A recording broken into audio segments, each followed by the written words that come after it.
Estamos ao vivo? Isso aí, estamos online. Muito bom dia a todos, eu sou o Thiago Caras e hoje eu estou aqui com a minha colega Caroline Fortunato. Bom dia, Carol, tudo bem? Bom dia, tudo bem? E você, como vai? Tudo bem, graças a Deus. Bom, hoje a gente vai falar aqui nesse webinar como o aumento dos ataques, como a gente pode proteger a nossa empresa utilizando o CIEM mais o SOAR. Eu sou o Thiago Caras, analista de SOC aqui na Red Belt Security, integro o N3 do SOC e sou um dos responsáveis pela frente de suporte e implantação aqui na Red Belt. Carol, compartilha com a gente um pouquinho sobre a sua experiência, fale um pouquinho para a gente de você, para o pessoal. Meu nome é Caroline Fortunato, eu sou Security Specialist na IBM, para a parte de Threat Management, então são ferramentas focadas para detecção e resposta a incidentes. Eu tenho mais de 10 anos de experiência na área técnica em segurança da informação, eu cursei segurança da informação e fiz MBA também em Cybersecurity. E nos últimos 5 anos da minha carreira, eu saí um pouco tanto da área de implementação, de suporte, e comecei a trabalhar na área de pré-vendas, que é onde eu estou hoje dentro da IBM. Legal, excelente. Muito bom. Então, vamos começar aqui. Nunca antes a gente tinha pensado vivenciar o momento que a gente está vivendo atualmente. Ao mesmo tempo que a gente está enfrentando um vírus, o Covid-19, a gente vem enfrentando também uma crescente ameaça virtual. Estudos publicados recentemente apontam que já vínhamos em uma crescente onda de ataques cibernéticos. De acordo com a Fortinet, somente no primeiro trimestre de 2020, houve no Brasil mais de 1,6 bilhões de ataques cibernéticos, incluindo vírus, malwares, exploits e botnets. Esses ataques cresceram ainda mais nos últimos 2 meses, decorrentes das medidas adotadas para conter a nossa tão falada pandemia. Pode passar. Excelente. Enquanto a OCDE projeta que em 2020 a economia global vai retrair 6%, cybercriminosos vêm se aproveitando desse momento ímpar que estamos vivendo. Dados divulgados pela E7 recentemente apontam que criminosos estão lucrando cada vez mais com a venda de serviços na Dark Web, que vão desde hacking personalizados, vendas de exploit, aluguéis de botnet, entre outros. E isso, por um certo lado, é bom, né, Carol? A gente acaba que o mercado de cibersegurança vem crescendo muito neste momento. Isso, é bom e, na verdade, não é tão bom. É bom porque a gente ganha visibilidade e as pessoas que trabalham na área de cibersegurança começam a mostrar que realmente cibersegurança não é brincadeira, não é só uma questão de e sim, o que também pode trazer de impactos para as empresas e também para a pessoa que está lá como responsável pela área de segurança. Então, a gente vê já uma crescente no mercado de cybersecurity. Covid-19 tem mostrado aí em diversas áreas que eles estão fazendo atividades para ganhos financeiros.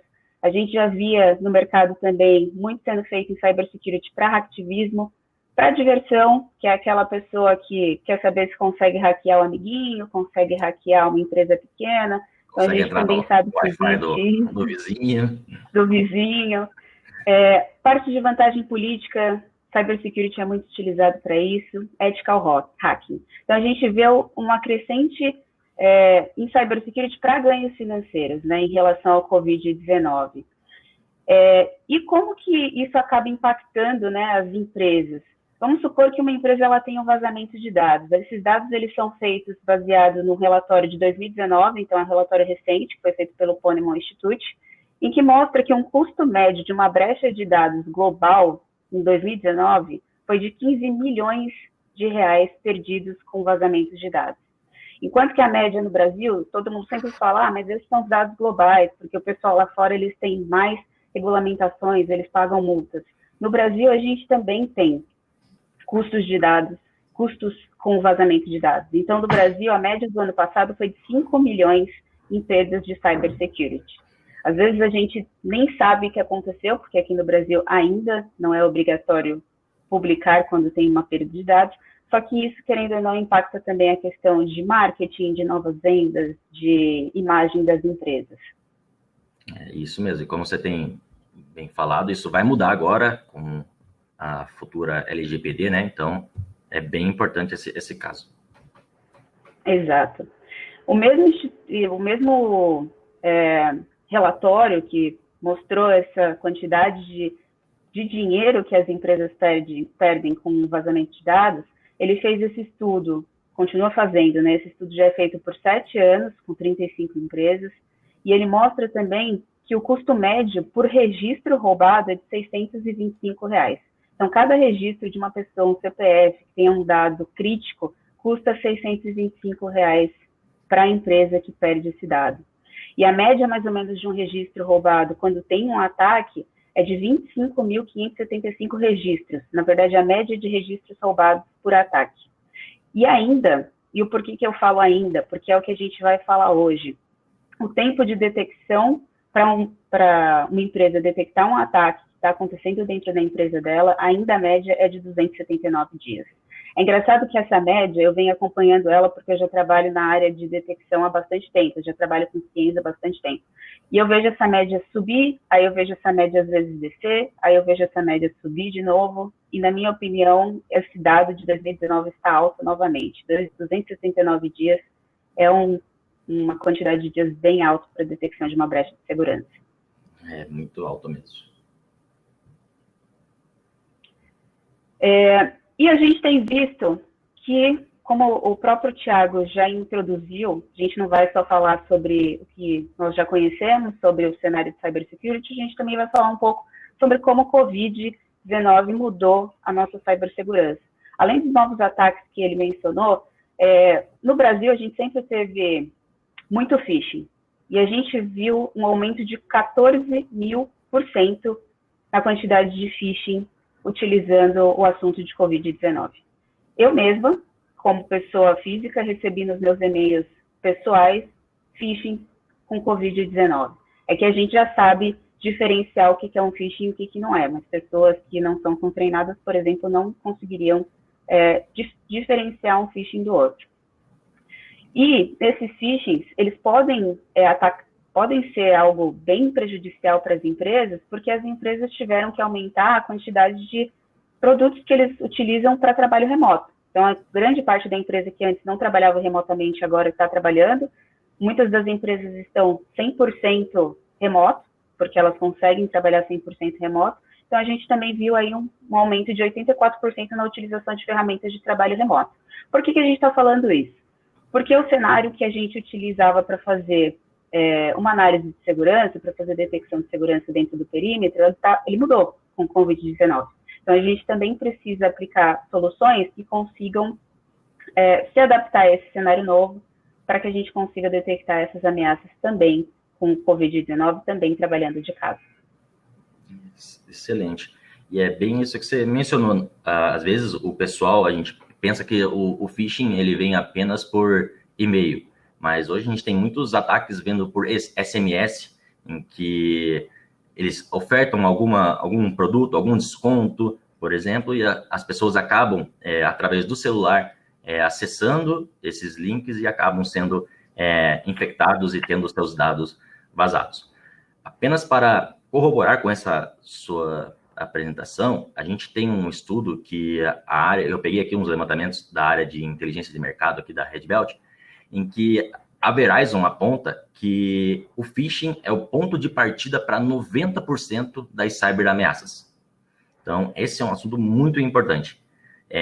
Nessa mesma linha, a gente tem que a Kaspersky, ela menciona que 2/3 dos profissionais brasileiros que estão trabalhando de casa ainda não receberam nenhum treinamento ou orientação específica sobre cibersegurança, para proteger dos perigos online, dos perigos que vêm por SMS, dos perigos que vêm via e-mail. A Forcepoint ainda aponta que 76% dos líderes, dos CEOs das empresas lá dos Estados Unidos, esse estudo da Forcepoint foi feito com 200 CEOs de empresas dos Estados Unidos. 76% dos líderes apontam que eles podem ser a próxima brecha de segurança. Isso é um dado muito, muito, muito relevante para a gente. A Checkpoint ainda aponta que 27% das empresas em todo o mundo sofreram cyberataques que comprometeram a segurança de dispositivos móveis. E a Proofpoint, ela mencionou que mais da metade, fez uma pesquisa, e mais da metade, 55% das organizações norte-americanas, enfrentou um ataque bem sucedido de phishing ou ransomware em 2019. E 90% das organizações globais foram alvo de comprometimento de e-mail comercial ou spear phishing, que é aquele phishing direcionado. Então, são dados muito importantes. E como que a gente pode lidar com isso? Uma coisa que a gente tem levantado é que em tempos de incerteza, como a gente tem vivenciado agora, e muito obrigada pelos dados que vocês levantaram, realmente a área de inteligência aí da Redbet é muito, muito bacana, tem muitos dados interessantes. Em tempos de incerteza, 3 coisas são fundamentais para que, por exemplo, a gente continue trabalhando e com segurança também. O primeiro é a gente conseguir, nesse momento de Covid, prover ferramentas para trabalho remoto que são seguras.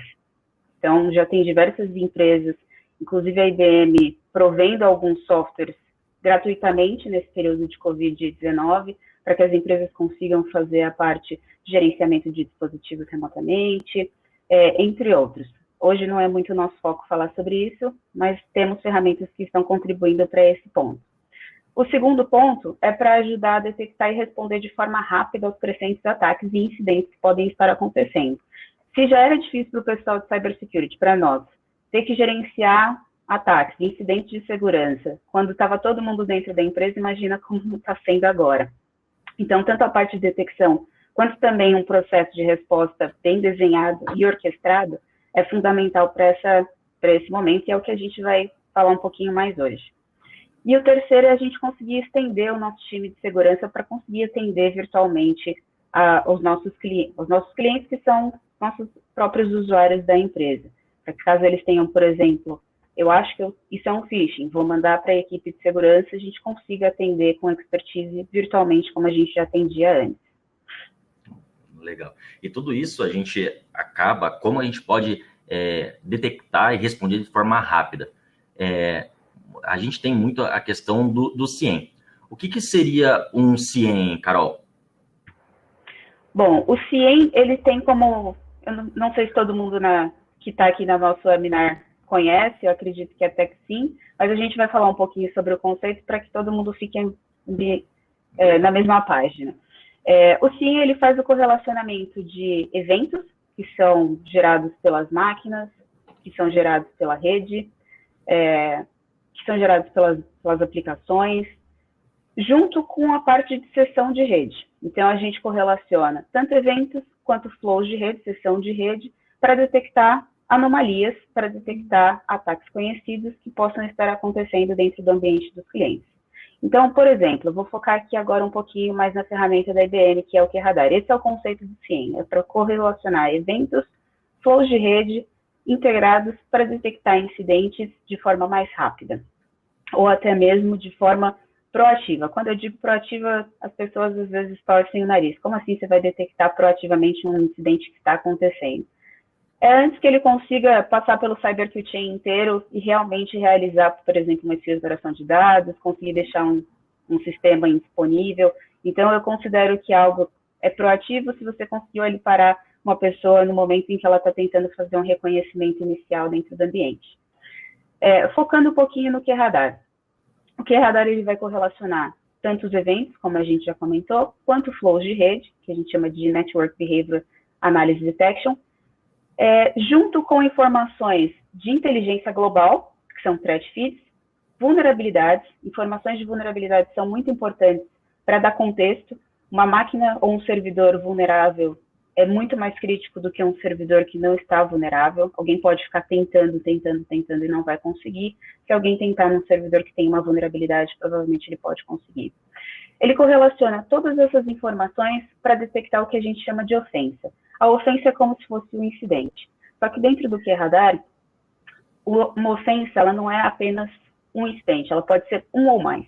Então, se alguém está dentro do CyberQChain, fez um ataque de reconhecimento, passou por um Command and Control, passou para acesso de dispositivos críticos, para depois tentar fazer filtração, ele coloca tudo isso dentro de uma única ofensa e ele vai mostrar, isso foi detectado pelo ofensor X ou a máquina que é a vítima é a Y. Então, ela agrupa todos esses incidentes para ficar muito mais fácil para os analistas conseguirem detectar de forma mais rápida qual foi o passo que o atacante fez, quais foram os passos. Ou uma máquina que está, por exemplo, com algum tipo de malware, também quais foram os passos que essa máquina fez dentro da rede.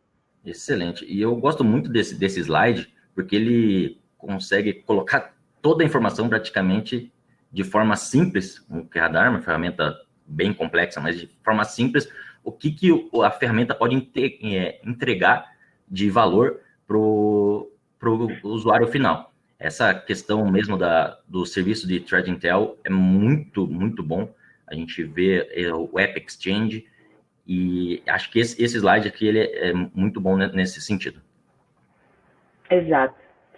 E ainda em cima da plataforma do QRadar, o que a gente pode utilizar é a inteligência do Watson para Cybersecurity para fazer a parte de investigação. Então, o QRadar ele detecta incidentes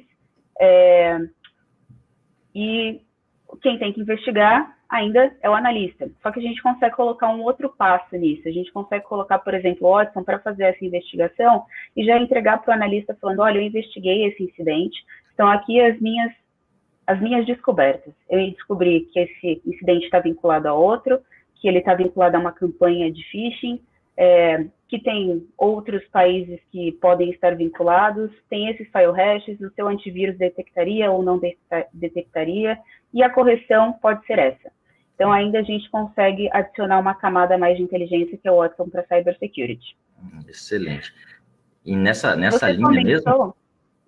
Desculpa. Você comentou, imagina, sobre o App Exchange. Eu gostaria que também você falasse um pouquinho mais sobre ele, até para a gente falar sobre o que vamos poder utilizar dentro do App Exchange nesse momento de Covid, que vai conseguir também nos ajudar bastante. Legal. O App Exchange ele tem uma particularidade muito, muito excelente, que a gente consegue integrar com as listas Taxi, as listas de Threat Automation, de forma rápida com todos a inteligência da IBM. E não restrito a só a IBM. Então, com o app, a gente consegue integrar com lista Taxi de vários outros produtos e integrar a inteligência, aumentar a questão de inteligência da ferramenta, do CIEM. E uma coisa muito importante que foi falado até ontem, quem ainda não teve a oportunidade de ver, mas ouça o Redcast da Red Belt, que foi ao ar ontem, referente à parte sobre o IBM QRadar mesmo, onde o pessoal entrevistou o Denis Prado, da Threat Management da própria IBM Latam, e ele traz um insight muito, muito legal, que é a questão de que existe muitas explorações de vulnerabilidade zero days, mas o atacante ele não vai lá e achei esse zero day. Ele vai tendo comportamentos que já são conhecidos.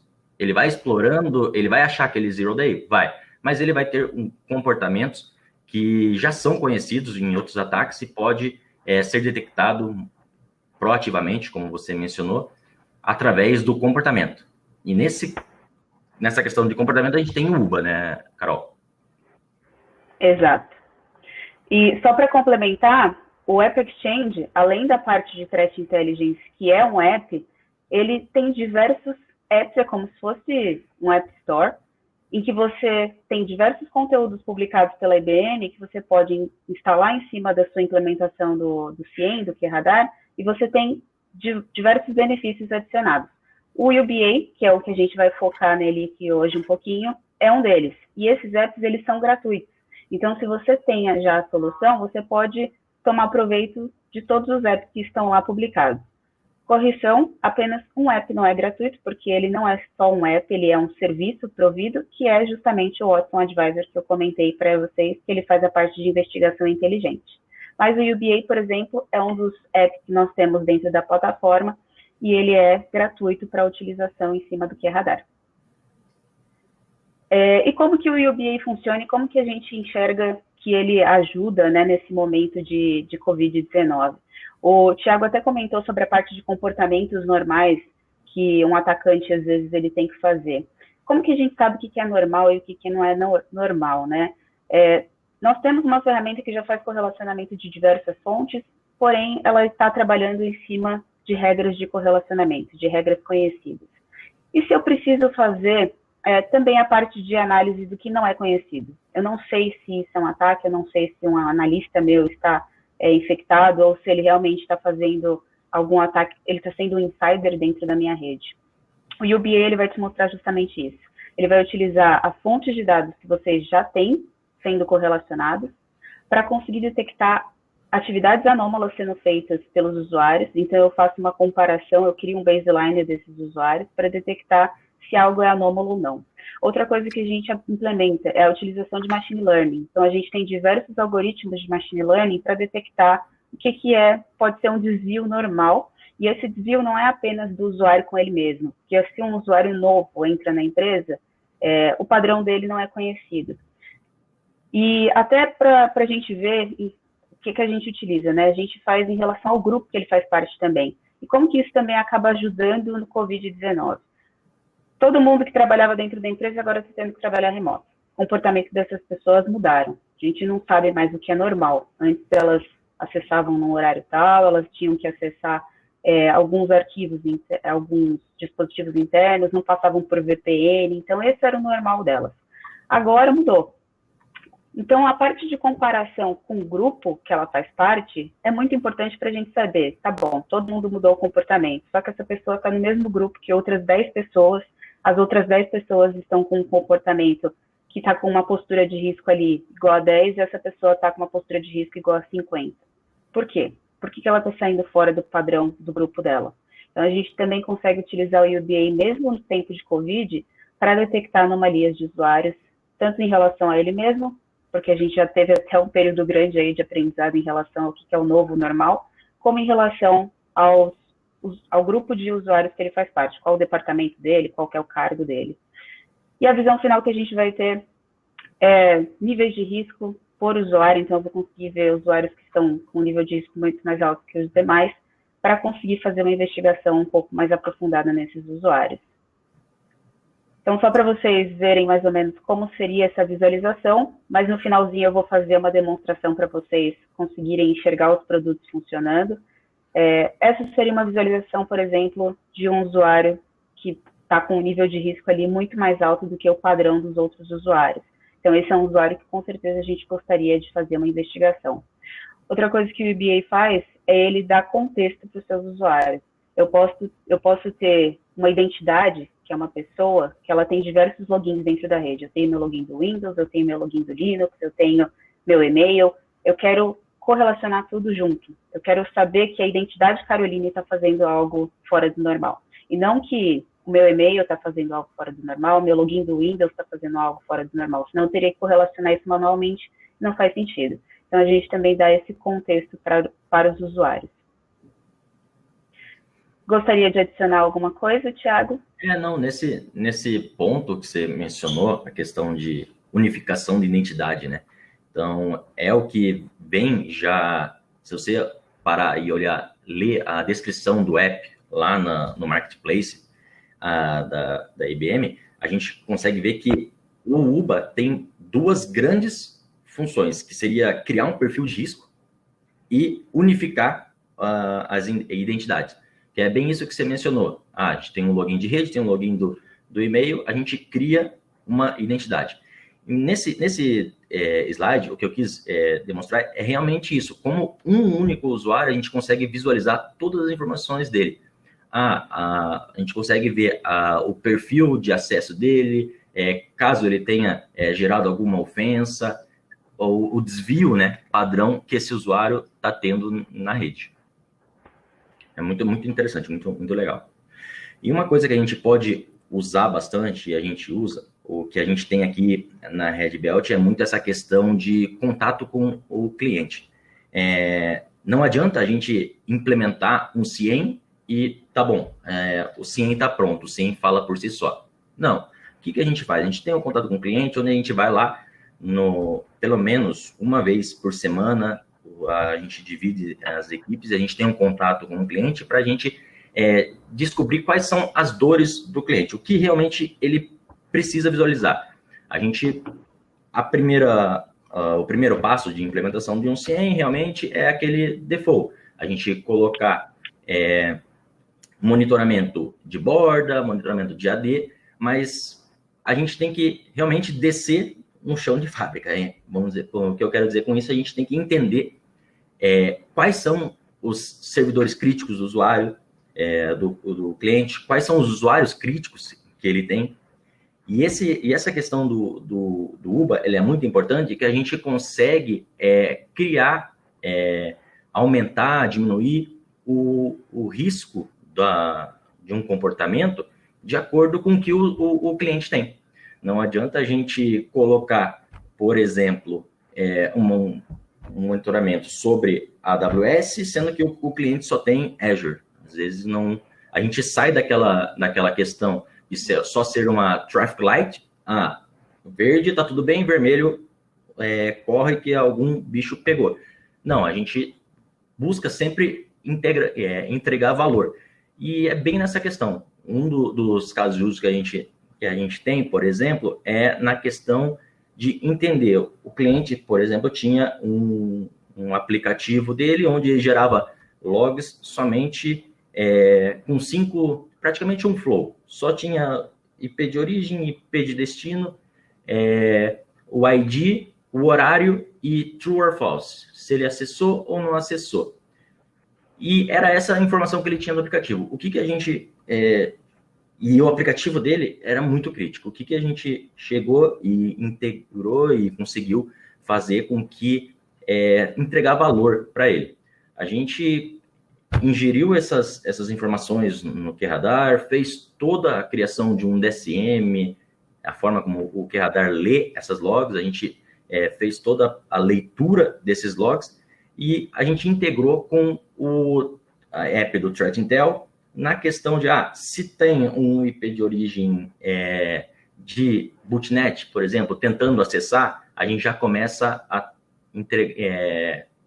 ter uma visão diferente sobre um ativo que muitas vezes não tem um padrão. Apesar da IBM, do QRadar, ter mais de 450 integrações já prontas, a gente tem todas as principais de mercado.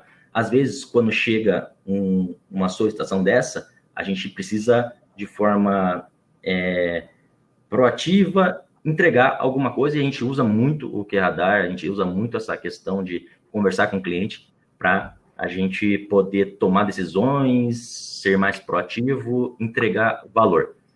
E muitas dessas coisas, eu acho muito interessante, a gente pode até fazer com o SOAR, né? Essa parte do Resilient, né, Carol? Sim. A gente vai explicar também um pouquinho para vocês, não só a parte de detecção, mas também a parte de resposta, né? O Thiago comentou aí um caso de uso, mas a gente tem diversos casos de uso, em que o cliente ele já tem até bem pré-definido o que ele gostaria ou o que ele considera como crítico, e o que ele não desconhece também, ele gostaria de ter pelo menos ali uma tratativa de incidentes genérica, um playbook genérico que a gente chama, para tratar esses incidentes. Como que a gente consegue ajudar também nessa cadeia de tanto detecção quanto respostas? Utilizando o Resilient, que é uma outra solução da IBM. O que é SOAR? É Security Orchestration Automation e Response. Então, ele é uma solução que ele precisa unir algumas coisas. Ele precisa unir tanto automatização quanto orquestração, e duas não são a mesma coisa. Orquestração é você colocar processos orquestrados. Então, às vezes, um processo ele não inclui uma automatização. Eu não preciso executar uma ação em uma ferramenta. O meu processo vai ser criar uma tarefa e colocar na fila, por exemplo, do Thiago, colocar na fila da Carol para tratamento. Uma automatização, ok, agora eu quero, através dessa tarefa, eu quero abrir uma regra no meu Firewall, eu quero fazer uma busca no meu AD, eu quero bloquear esse usuário, automatização. Então, a gente tem as duas coisas. Eu também preciso ter a parte de inteligência artificial e humana. Então, eu também preciso que as pessoas da minha empresa consigam colaborar dentro da ferramenta, criando, por exemplo, uma base de conhecimento. A gente já tem playbooks pré-criados que vão começar a tratar o incidente no momento que ele chega na solução? Temos. Só que a gente também pode criar o nosso próprio playbook, a gente pode criar o nosso próprio processo, nossa própria base de conhecimentos. Como foi que esse incidente foi fechado? Quais foram as ações que outro analista fechou um incidente parecido? Então, a inteligência humana também é importante.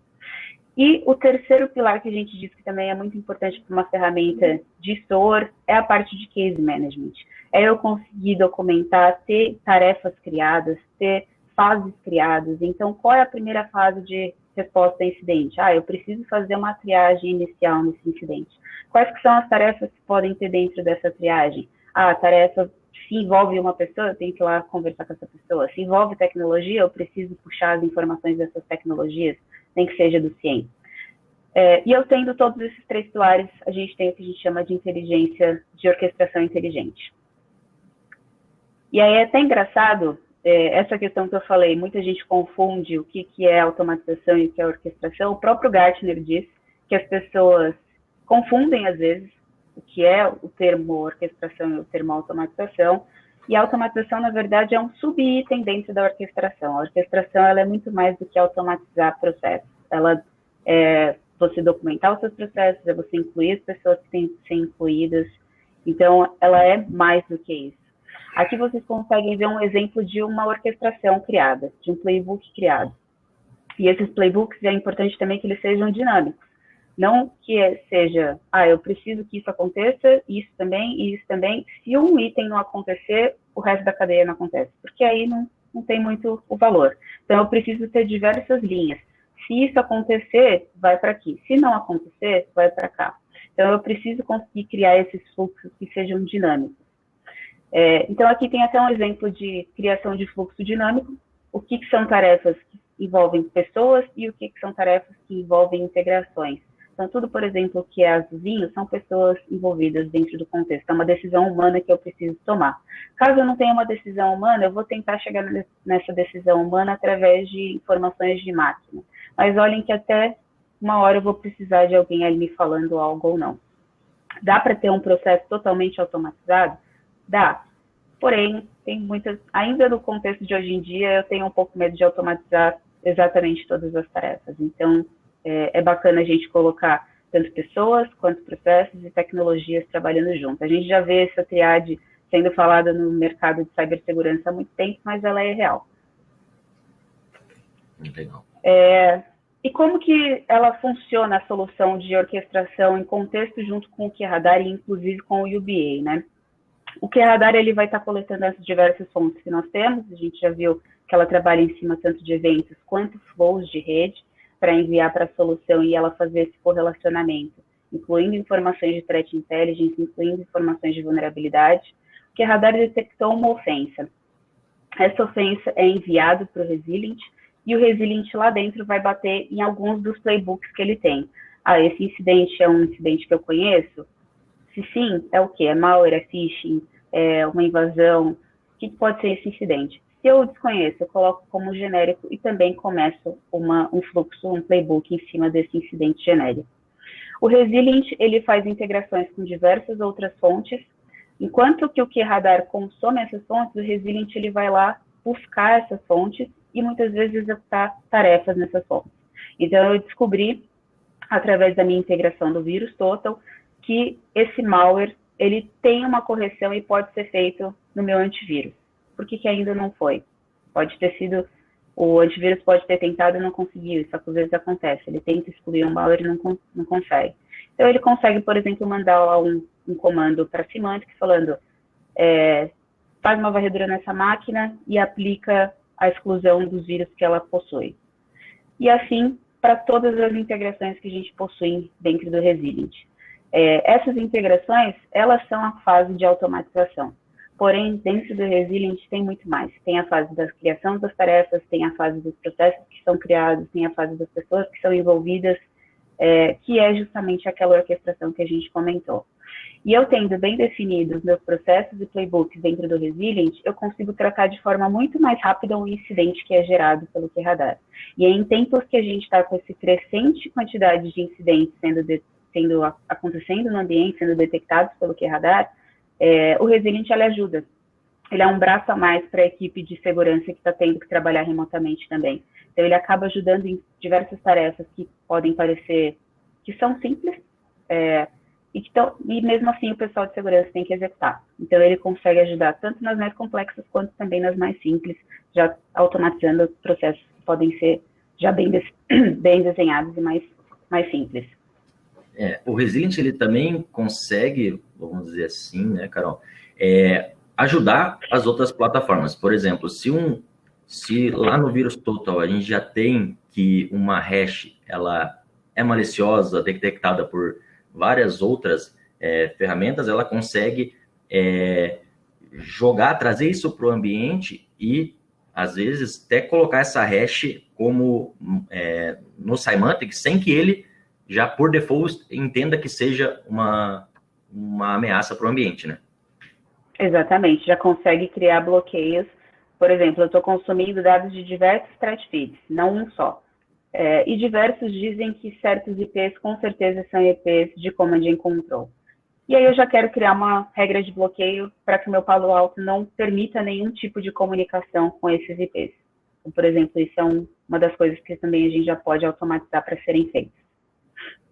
Legal, muito bom essa questão do Resilient, a parte do Watson também, como você mencionou no começo, ela é muito, muito legal, porque você consegue ver todo o caminho, né? Esse IP se comunica com esse IP, que esse outro IP malicioso vai acabar desencadeando nessa hash maliciosa, e ele pode até ajudar o ambiente trazendo essas informações. Muito legal mesmo. Exato. E agora o que a gente já vem falando um pouco, né, sobre os desafios de monitoria em cima dos tempos de Covid-19.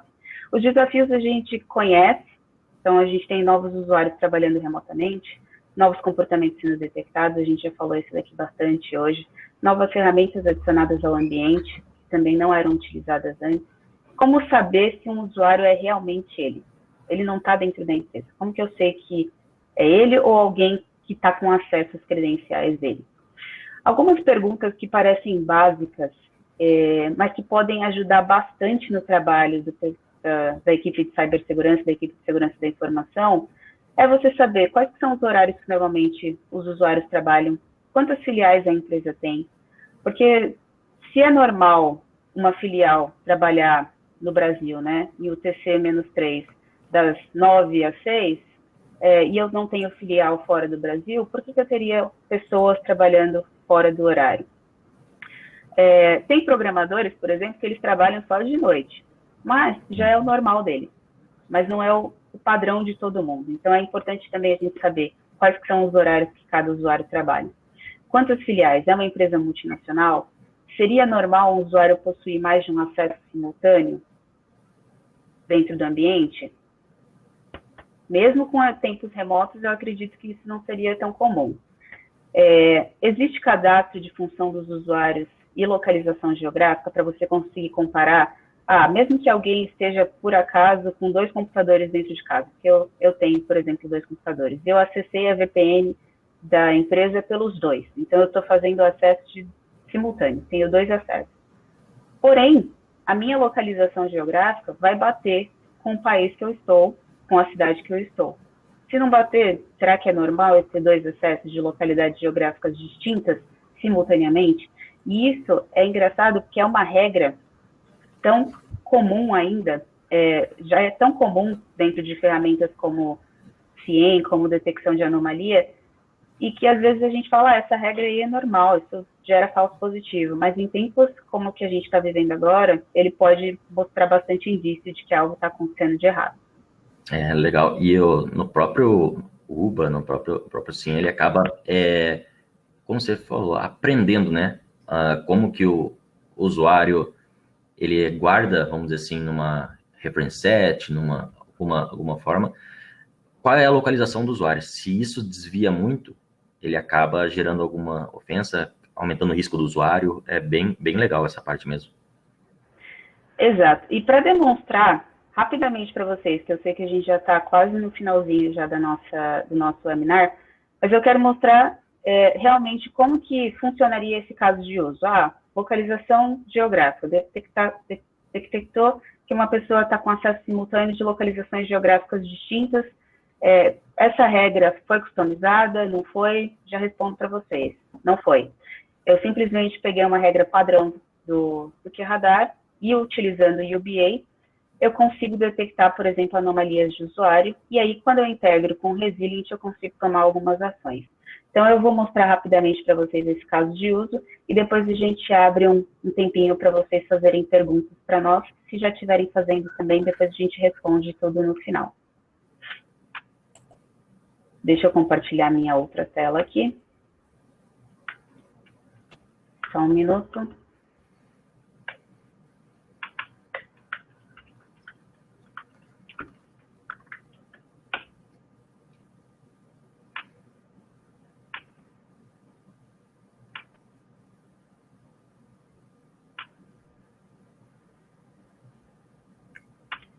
Vou compartilhar minha tela inteira para que vocês consigam ver o meu ambiente de demonstração. Thiago, você está conseguindo ver a tela aí do QRadar?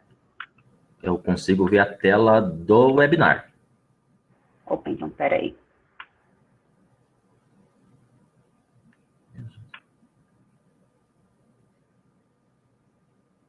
Deixa eu mudar aqui o compartilhamento.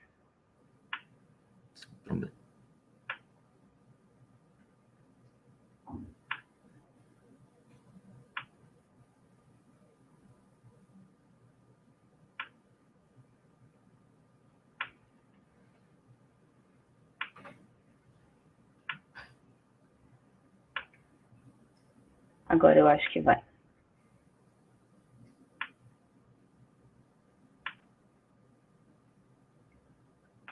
E o interessante, quando você vai abrindo aí, é aquilo que você mencionou, né? A gente vai ter um novo normal, né? Não vai passar esse momento que a gente está vivendo e as pessoas vão voltar para os escritórios da noite para o dia. Amanhã está liberado, todo mundo volta para o escritório. Vai ser gradativo, a gente vai ter muito essa questão de o home office vai ser implementado por boa parte das empresas que viram que a modalidade acaba ajudando, acaba funcionando. Então, é muito, muito importante para nós de segurança ter essa visibilidade. Sim. Estamos vendo agora a tua tela. Então tá bom. Bom, eu não vou demonstrar o QRadar como um todo, porque senão a gente vai demorar mais uma hora falando da solução. O que a gente focou hoje é como o UBA ele consegue ajudar na detecção, por exemplo, de anomalias, mesmo em tempo de Covid-19. Então, por onde eu gostaria de começar aqui o meu dia analisando o comportamento dos meus usuários dentro da rede? Pela minha aba do UBA. E por aqui, eu já consigo ver que eu tenho 2 usuários que eles estão com um nível de risco muito mais alto, 33 mil, 31 mil, em relação aos demais usuários. Estão aqui em 33, 216, 21. Eu tenho o meu UBA integrado ao meu AD, então vocês conseguem ver que eu tenho informações como cargo da pessoa, eu tenho todos os IDs que são vinculados a uma identidade, que foi o que a gente comentou, eu tenho qual que é o departamento que a pessoa faz parte, qual que é o gerente dessa pessoa, essa informação é bacana para caso eu precise reportar que alguém está fazendo uma atividade ilícita dentro da empresa, e a localização geográfica. E eu vejo que esse usuário ele está aqui com alguns desvios de comportamento, eu vejo perto do meu aprendizado aqui o quanto que ele está mais alto, ele está tendo acessos em horários que não são normais para ele está fazendo acessos simultâneos e está tendo diferença de localidade geográfica. Então, provavelmente esse usuário, pelas 3 tipos de acessos que ele teve, eu não acredito que seja ele realmente fazendo esses acessos, eu acredito que a conta dele pode ter sido comprometida. E aí, se eu quiser saber algo que eu acho bacana em relação ao machine learning, se os outros, as pessoas que estão no mesmo departamento dele, como que elas estão em relação ao comportamento? Então, eu vejo que tem algumas pessoas, esse Raul está com um comportamento parecido com o dele, vocês veem que não tem o xizinho aqui. Então, só tem uma pessoa com um comportamento parecido com o dele. Os demais não estão. Então, todos com um comportamento diferente. Então, essa pessoa ela realmente está saindo fora do comportamento padrão, tanto do departamento que ela faz parte, quanto dela mesma, que ela está tendo acesso em horários não comuns e ela está tendo essas questões de acessos geográficos também que são estranhas. E eu vejo que foram criadas algumas ofensas para esse usuário. O UBA, ele só cria ofensa quando o nível de risco do usuário começa a ficar alto demais. Porque, por padrão, ele não cria ofensas. Ele não vai ficar criando um incidente para cada anomalia que ele detecta. Só que quando o comportamento de um usuário cresce até demais, aí ele abre uma ofensa. E para a gente já entrar um pouco também na parte de tratamento, eu quero tratar essa ofensa. Então, eu vou mandar ela para o Resilient. Vou escalar ela aqui para o meu Resilient. A primeira vez sempre fala que não foi possível chamar o URL. Então, eu coloquei aqui para chamar o meu Resilient e vou começar o tratamento lá dentro.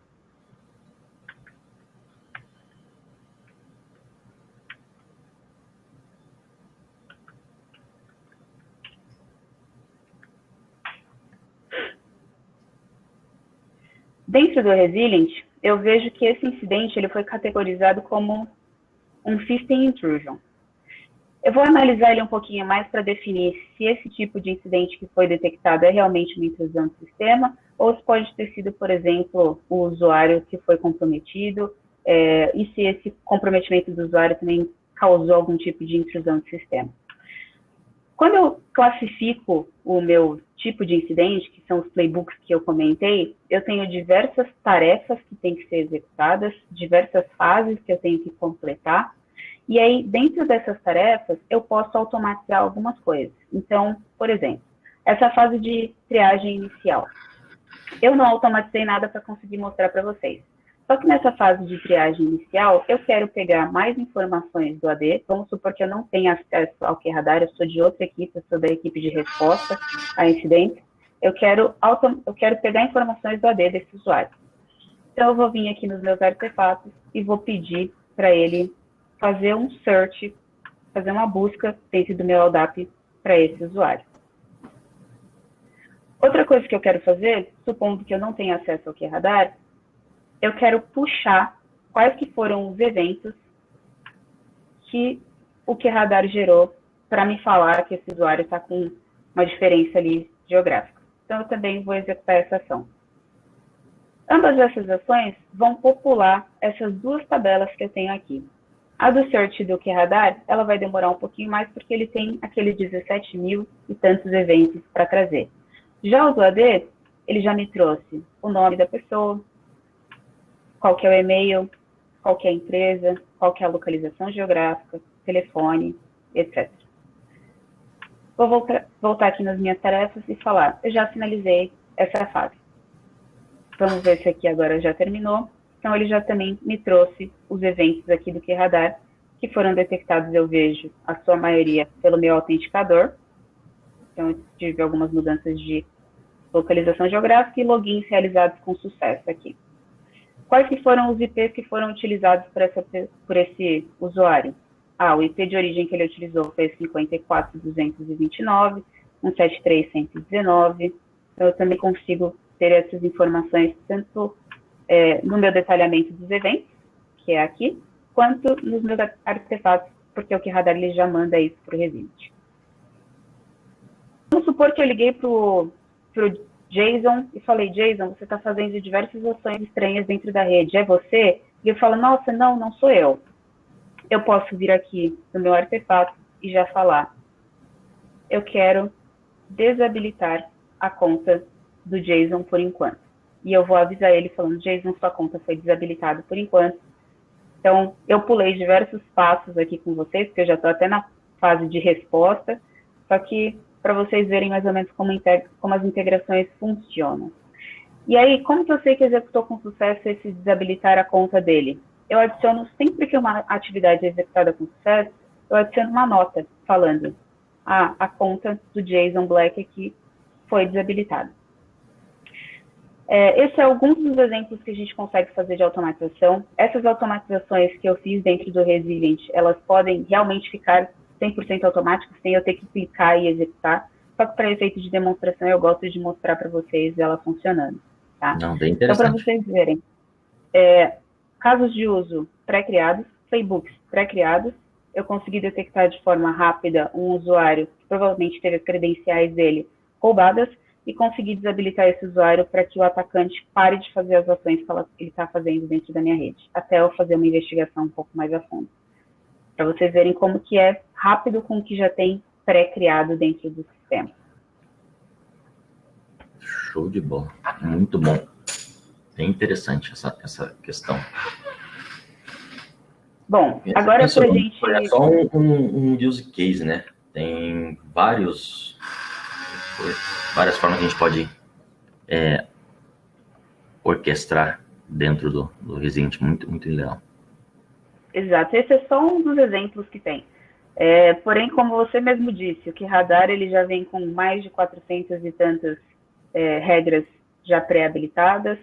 O Resilient já vem com diversos playbooks pré-criados, playbooks para System Intrusion, playbooks para malware, que se adequam ao tipo de incidente que a gente está recebendo. Excelente.